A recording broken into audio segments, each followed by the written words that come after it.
Okay, class. Now that we have gone over the muscles of the chest and abdomen, let's look at the deeper muscles. So I'm starting with the same slide that we ended the last demo. So this is a chest plate. We can see diaphragm. We can see transverse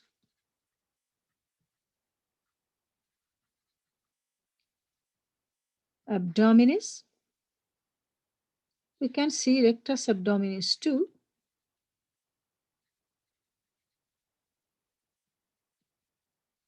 And we can see part of the linea alba. Okay. So now looking at this model, again, what are the different muscles we can identify? Pec major, pec minor, serratus anterior, this, here, external intercostals, while here,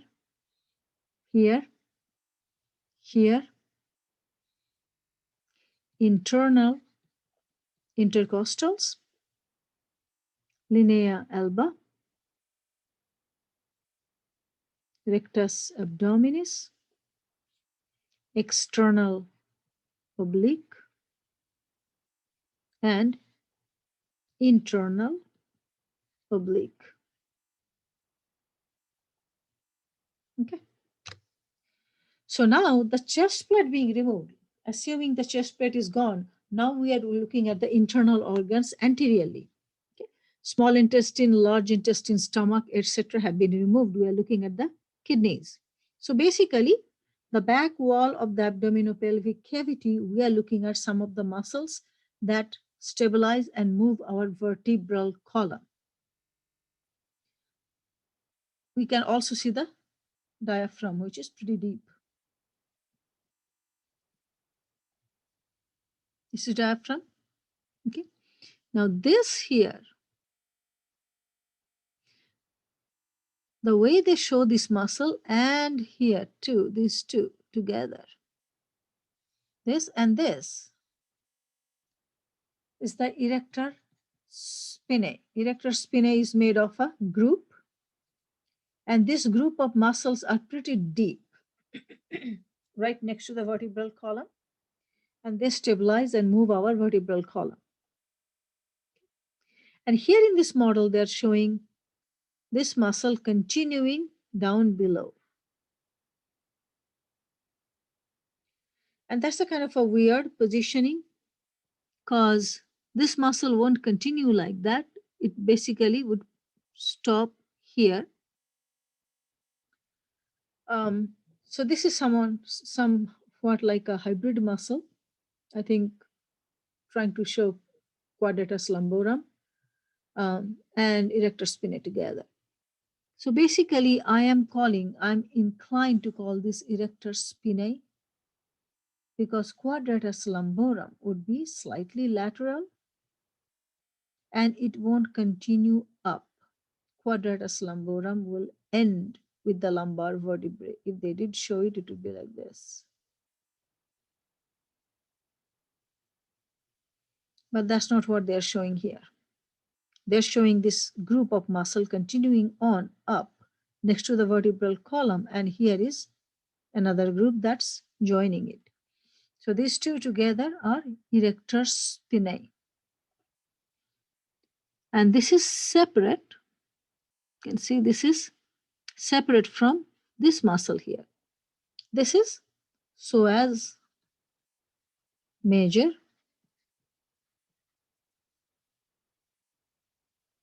which is not a muscle of vertebral column, but rather it's a muscle of that moves the leg, femur basically. And here, this muscle is iliacus. We'll talk about those later, but let's just look at the muscles of the back and the deeper muscles of the abdomen. So you got this. This is transverse abdominis. So once again, back to external oblique, serratus anterior. This is a large muscle, latissimus dorsi. We looked at that in a previous demo. Okay, running from the vertebral column, inserted into the humerus. Now looking at the back here, this one is pretty good. This one actually shows you a number of muscles. So we'll come back to this again later. Let's start with the superficial to deep muscle. This superficial muscle right there, the most superficial muscle in the upper and mid back is the trapezius. Trapezius is made of three groups: clavo, acromio, and spino.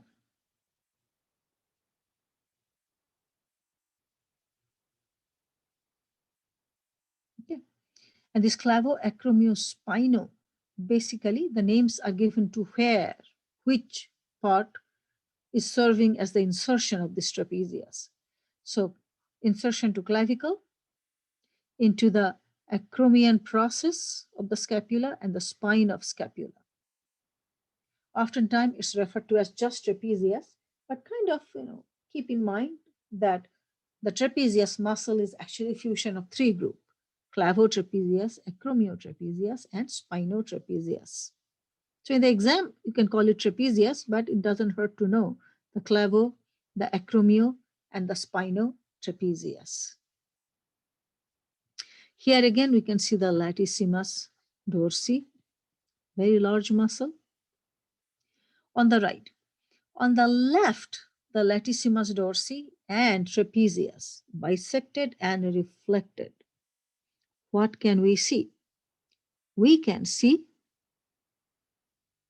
this and this together from here to here. This is part of the erector spinae. And this muscle here, just like we had the serratus anterior, these three, or at least the ones that are visible, this is known as serratus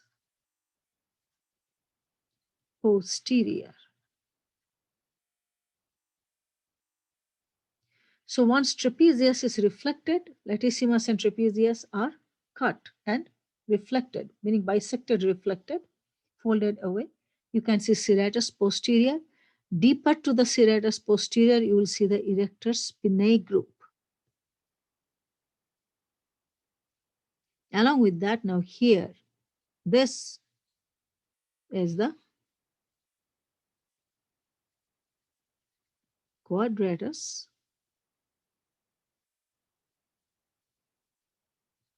lumborum.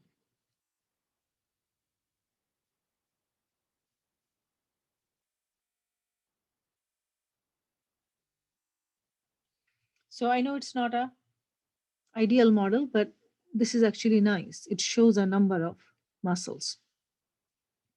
Superiorly here, what else can we see? We see the rhomboids major and rhomboids minor. Okay. We can also see the supraspinatus, the teres major, and the teres minor. So the teres major, we can see the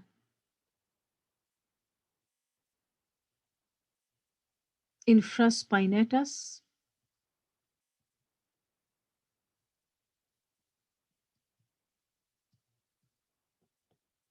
you can see the supraspinatus.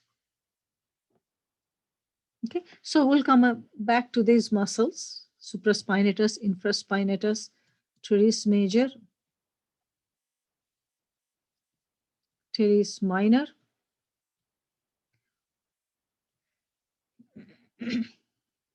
and we can see the, you can see the levator scapulae as well. Levator scapulae.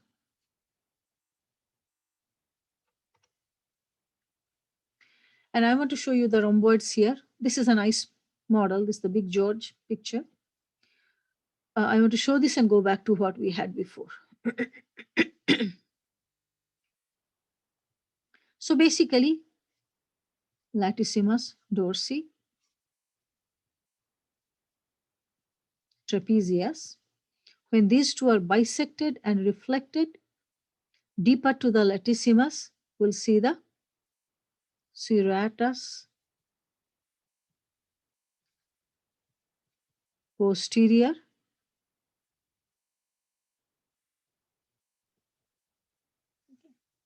serratus posterior. Below the serratus posterior, we can see the erector spinae.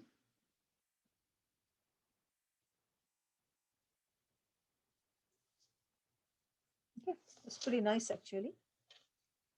And it also shows the rhomboids major and rhomboids minor pretty nicely here. Rhomboids major and minor are below the acromiotrapezius. So the vertebral column to the scapula, superior is the rhomboids minor,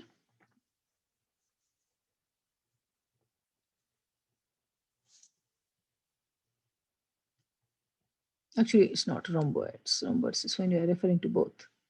And below that here is the rhomboid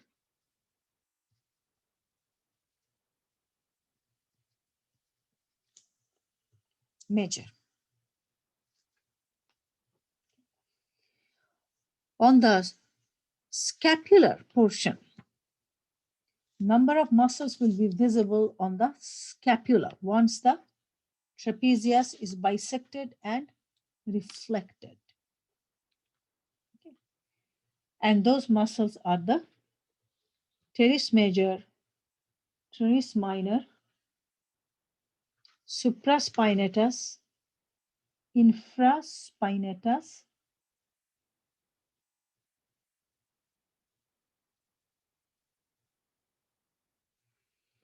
and levator scapulae. Splenius capitis is visible here too as well. So let's get going with this. So here is the scapula exposed. Here it's partly covered. When it's partly covered by the trapezius, what we can see? We can see infraspinatus.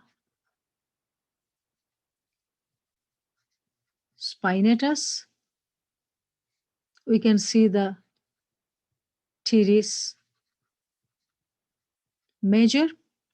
This little glimpse right there is the teres minor. Trapezius removed on this end. Let's see if I can access the eraser.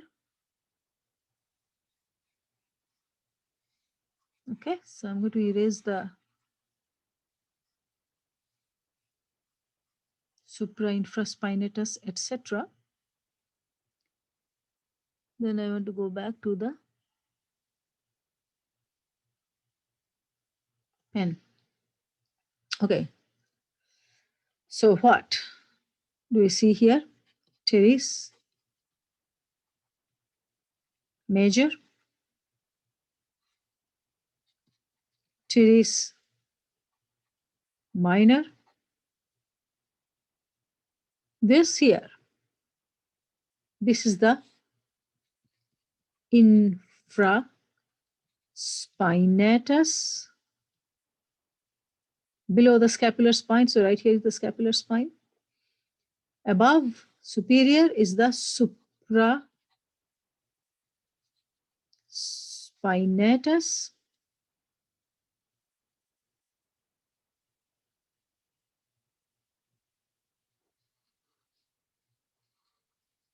And then we can also see the levator scapula. I'm going to change the color.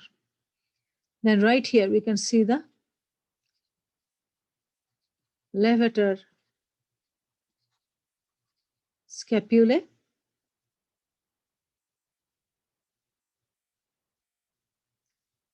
And we can see the splenius capitis too. Mm. Mm. Okay, so splenius capitis.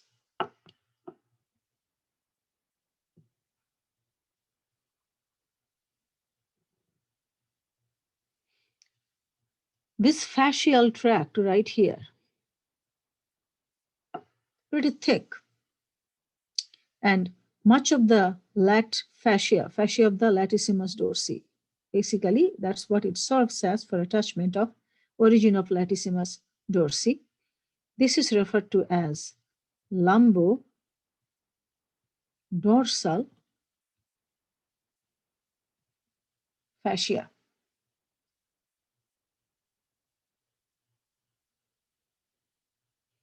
You can also see the external oblique.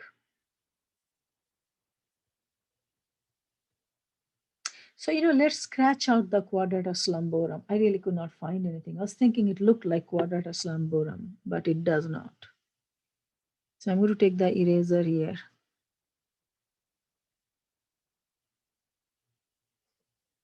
When I look at the other model, it doesn't look like quadratus lumborum. It looks very much like external oblique. This and this. External oblique.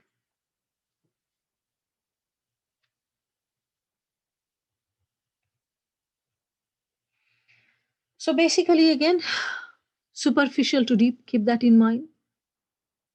So you can see this here, trapezius. You can see the infraspinatus. You see the teres major. You see the teres minor. Learn the teres minor by its insertion. It's inserted laterally. And it makes it look big, but it's not really big. It's teres minor. And latissimus dorsi and lumbo dorsal fascia.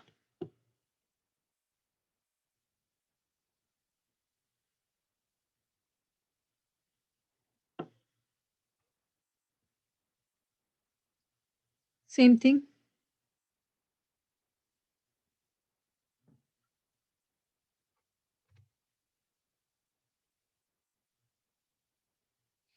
Okay, so here, trapezius removed. Rhomboid minor is thin, so minor, smaller. Here it is, rhomboid major, right there. Levator scapulae, and right here, splenius capitis. Levator scapulae and splenius capitis are next to one another. Basically, splenius capitis is medial, levator scapulae is lateral, and also levator scapulae is attached to the scapula, superior border of the scapula, while the splenius capitis is not. Okay.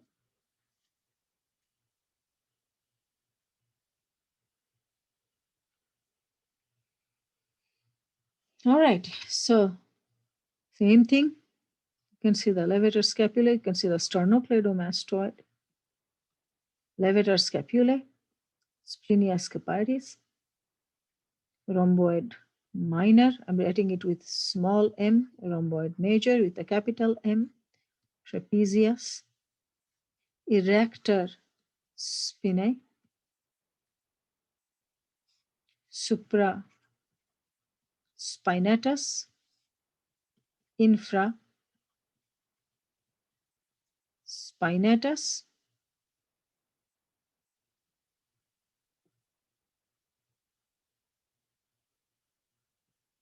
and I can't tell if this is part of the infraspinatus or teres major. Okay. So this is just for you to kind of identify for reference. Make sure to identify all the muscles that is covered so far. So this is basically for the back. We have covered chest and abdomen before. This is for the muscles of the back, which involves some muscles of the vertebral column and some for the humerus. I'm just going by the location. Okay.